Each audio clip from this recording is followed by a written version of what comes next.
4년 반 동안 대한민국이 국제사회에서 인권 후진국으로 전락했다는 것은 주지의 사실입니다.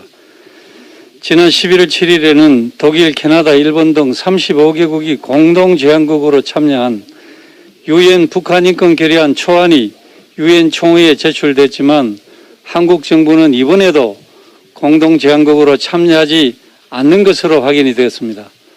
한국은 2008년부터 공동제안국으로 참여하다가 문재인 정부 들어 2019년부터 3년째 불참하고 있는 것입니다.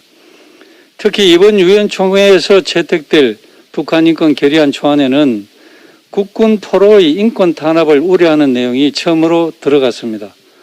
공개된 결의안 초안을 보면 북한에 억류되어 있는 국군 포로와 그 자손들에 대한 지속적인 인권 침해의 우려를 표명한다는 문구가 삽입됐습니다.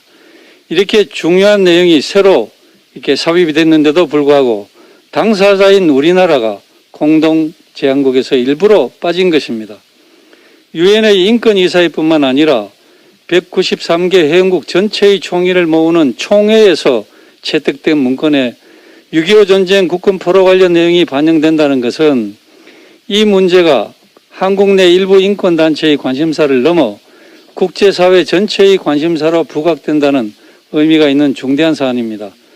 1953년 7월 정전협정 이후에도 나라를 지키러 싸우다가 북한군의 포로가 되어 조국에 돌아오지 못한 국군 포로가 5만 명, 6만 명에 달하고 이 중 상당수 국군 포로와 가족들이 북한 각지의 광산에 흩어져 대를 이어 강제 노동에 내몰리는 것으로 알려지고 있고 이 같은 실상은 탈북자의 증언으로 언론에 공개되기도 했습니다. 그런데도 국방부는 국군 포로의 정확한 규모도 파악하지 못한 채 이들을 모두 전사자로 처리하고 있습니다. 나라를 지키기 위해 전장에 나선 군인들이 적국의 포로가 되어 고통의 일생을 살아가는 것을 정부가 외면하면 누가 나라를 지키기 위해 나서겠습니까?